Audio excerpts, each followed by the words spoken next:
things are made from one, and in the end, all things return to one. In other words, one is all. Indeed, and all is one as well. All is ultimately of the one. So if all is not included in the one, then all is nothing. You have passed. How is the vibrate? Gotta do this video showing the shadow. Say hi, shadow.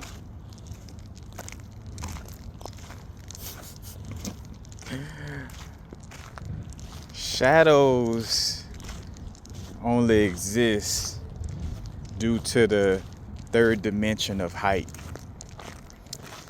You know, it's cool how I get these some of the most, I mean, it's not eyeball, it's really like some real genius shit, you know what I'm saying? To, you know, have these types of awarenesses and being able to look at things like this, you know what I'm saying? You know, because I feel like things are still in a space where this type of, you know, this type of awareness, like bringing forward the type of awareness that would, you know, help others in this type of manner, you know, still isn't promoted. You know, like the fact that a lot of people still run around being like, oh man, it's all nothing but regurgitation, this and that. Like, and what I'm about to, you know, share right now is, you know, far from any form of regurgitation. I'm not quoting mythology. I'm not quoting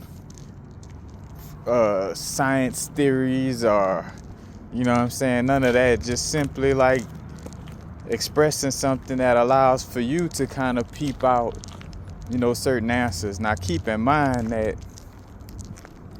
this realm, you know, like what we see with our two eyes, you know what I'm saying, compared to what we see or sense with our first eye, you know, like the two eyes is more of the illusion, the first eye is more of what's really going on. And something I want to, before even adding to that, you know, and we stand on point with the shadow perspective, but, you know, first eye or having your first eye open I realize that it doesn't necessarily equate to visualizing things on a clairvoyant level, but it could also, like your first eye being open, could also just be sensing something or, you know, being tapped into a certain awareness, but without the visual.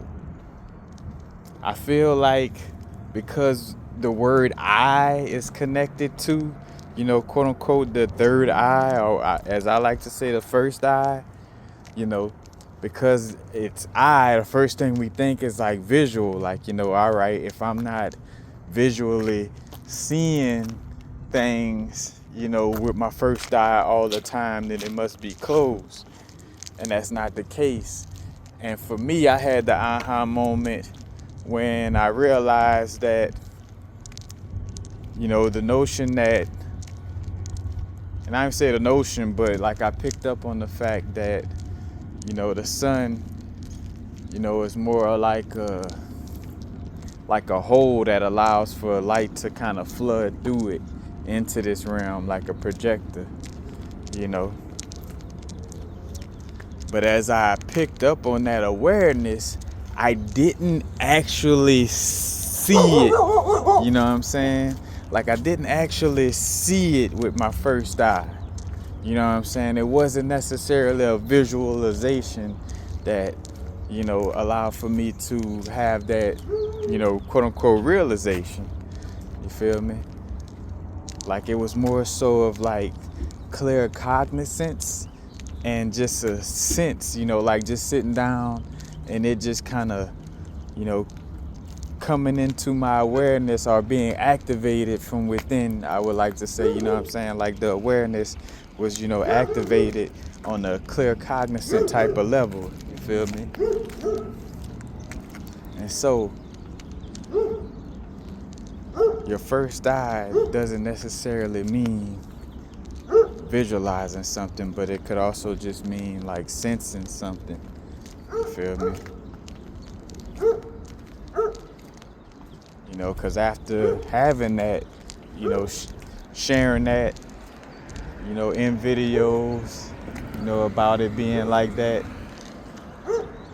it's like other little, you know, other little notions started showing up about like, oh, the sun is like a hole, and it's like, all right, you know, that makes sense.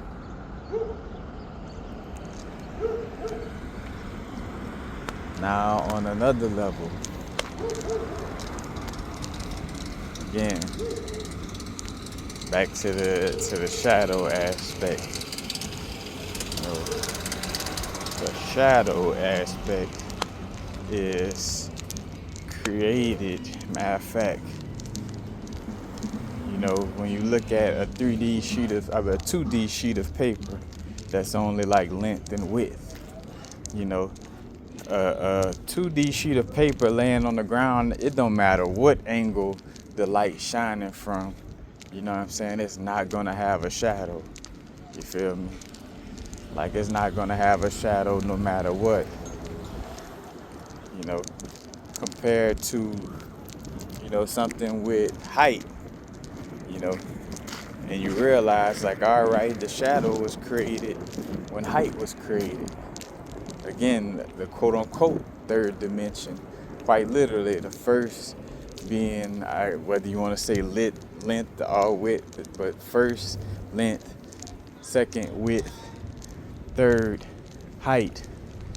And that would also point to like just the mythologies, or just you could say the mythologies of climbing the heights, you know what I'm saying? And the connection of polarity of like, oh, well, if you climb that high, then there's also like a steep bottom. So AKA, you know, if you're, you know, the taller or the higher the height is, you know, the longer or the bigger the shadow, you know what I'm saying? Like, and just take a look at that in your, you know what I'm saying, within the field, you feel me? Like, you know, something that's closer to the ground, you know, got a small shadow. Like if you look at a rock and the sun shining on the rock, you know what I'm saying? Like, how many of these rock shadows you seeing? Like, not too many of them. You know, compared to this power line right here, you know, that has a long shadow because of its height. You feel me? So you seeing that esoteric truth of height creating shadows just within observation of, again, like what's going on in the field. You feel me? So just simply to bring forward the awareness again, as always, how you could peep out these things just by observing, you know, the space. But I would say most importantly, the reason why, you know, are the moments when these types of things come to me is when I'm at my clearest.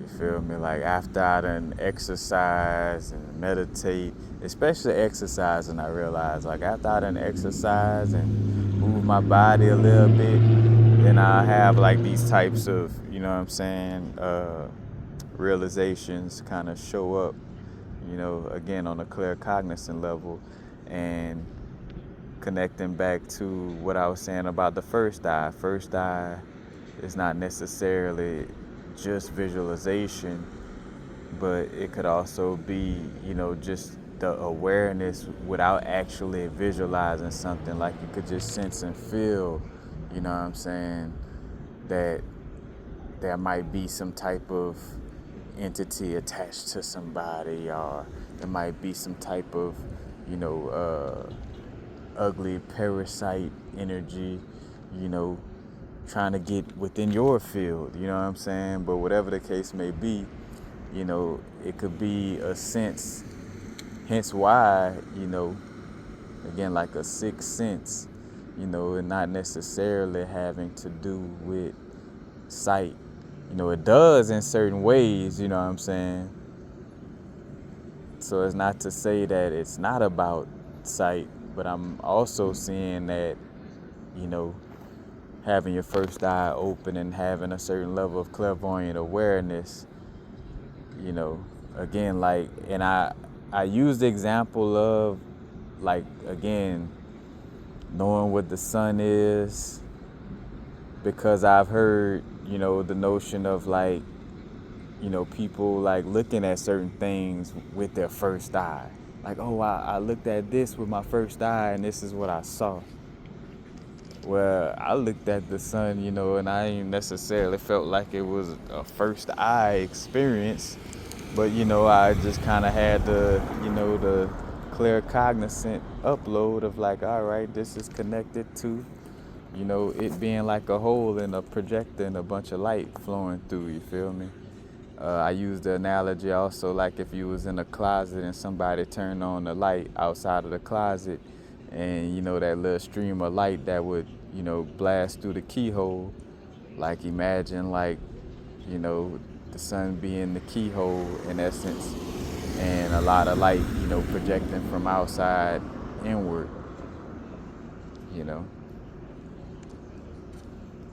Hence why again, like the light being something more so of a masculine type of property because of its energy to go outward, you feel me, instead of quote unquote sucking in or being magnetic. It's kind of protruding or pushing something out, you feel me. Hence the rays, in geometry, a ray is pointing outward, a sun ray, in geometry, a ray is something pointing outward. In Spanish, the word ray relates to king, in geometry, again, it relates to a line. And then also, just when we're talking about the sun and the light of the sun, it's called sun rays, you feel me? But shadow is created by the third dimension of height. And it's kind of like the cause and effect aspect as well. Like, the moment that height was created, a shadow was created, And that's and let me be clear, that's also with the fact of light existing as well already, So first, light existing, but that's the thing, like, if light just shining without no objects, like, just say if there was light shining, from the void of the darkness in essence gave birth to the light, so that's not a shadow technically, you know what I'm saying? Like, it's a void, it's dark, you know what I'm saying, whether that sun is shining or not, but that sun, that light, if it was just shining without anything, or even, again, just like I think of if everything was flat on the surface of Earth, you know what I'm saying, with the sun shining, there would be no shadows, But when, height is, implemented, then something has a shadow. And technically, to some extent, even a paper, to some extent, has height. When you think about, like, even though it's thin, is very, very thin, but, it does have some level of height, you know what I'm saying? As far as, like, other than the width and the length of the paper, you also got that small, like, what I guess from this perspective, instead of using the word height, you would use the word thickness, you feel me? Like, the paper, quote unquote, thickness, would be like its height, as it's laying flat on the ground. So therefore, again, like, the shadow will come from that. But, for the most part, the height creates a shadow.